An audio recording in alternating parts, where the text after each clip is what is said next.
ẹ̀yin tèmi lórí ọ̀rọ̀ Ògògó ikú Ògògó ni o òun ni Saheed Ire bọ́ta ó ní òun ò fẹ́ máa sọ̀rọ̀ jù nígbà tí kinní kọ́kọ́ ṣẹlẹ̀ ní pé ilé yìí ó gbọ́dọ̀ jẹ́ warning fún gbogbo àwọn oníṣègùn àti àwọn babaláwo. Wọ́n ní nǹkan tó lè mú odidi hospital sọ pé àwọn ò lè tọ́jú ẹ̀ mọ́ kó máa lọ sílé. Wọ́n ní kí ni ìgbésẹ̀ tí babaláwo wá fẹ́ gbé. Wọ́n ní téèyàn bá ṣoríire inú ayé oríṣiríṣi nǹkan ló máa ń ṣẹlẹ̀. Nípa àwọn kan ní kò ń ṣe spiritual pé àti spiritual àti ò ṣe spiritual ó yẹ kéèyàn rìn sí ọ̀rọ̀ ara ẹ̀ ní pé n tó ṣẹlẹ̀ yìí nǹkan tó lè mú dókítà lóun gbọ́nwọ́ nínú àwo pé ẹ wá kí arákùnrin yìí máa lọ́lé pé ọ̀rọ̀ yẹn ti kọjá normal.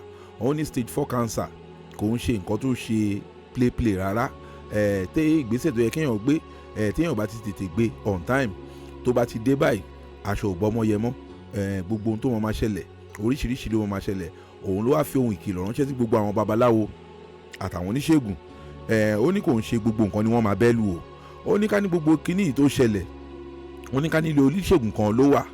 Ó ní ṣé wọ́n mọ̀ pé ọlọ́pàá máa lọ gbé oníṣègùn yẹn báyìí kò sí ní tó lè fi wẹ̀ mọ́ bọ̀ tó ló jẹ́ hospital kò sí nǹkan tó máa ṣe sí bọ̀ tí oníṣègùn bá dáwọ́lé ilé tí bàbá yìí dákẹ́ sílé oníṣègùn ẹ̀yin tèmi gòbé ti ṣẹlẹ̀ ní o.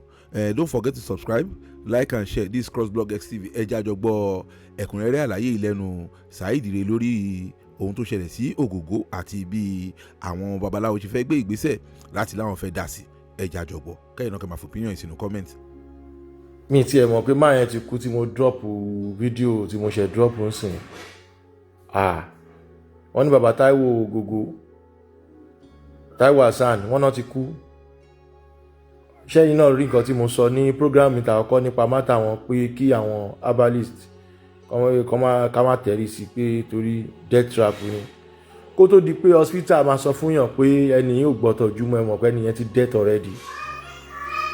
Some people asking me why you are saying this, why you are saying that. Did you know that it's the same work? It's just similar the work that I'm doing. Ṣé rò pé ẹni tó ń ṣiṣẹ́ ìṣògùn tó ń ṣe kinní kan kò ní mọ̀ nípa ẹ̀tì ni.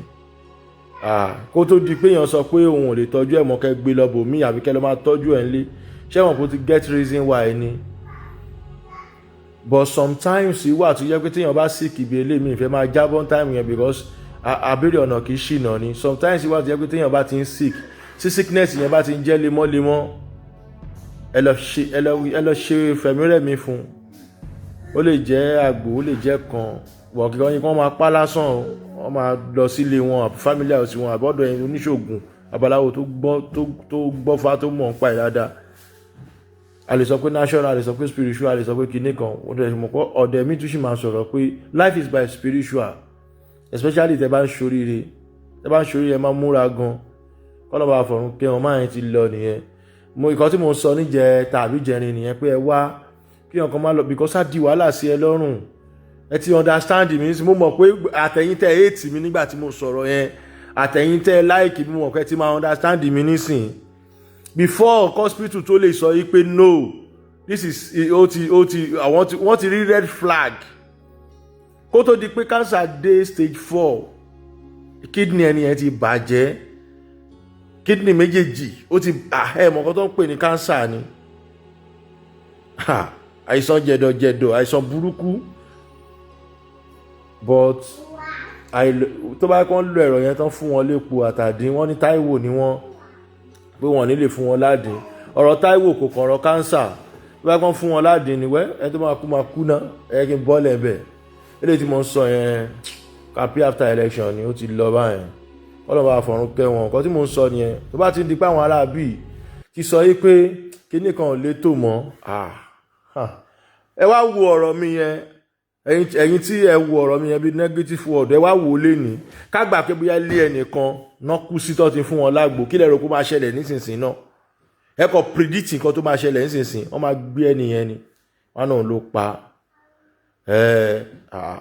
mọ́rú ẹ̀ ni kọ́ ló ń fọ̀run kẹ́ wọn.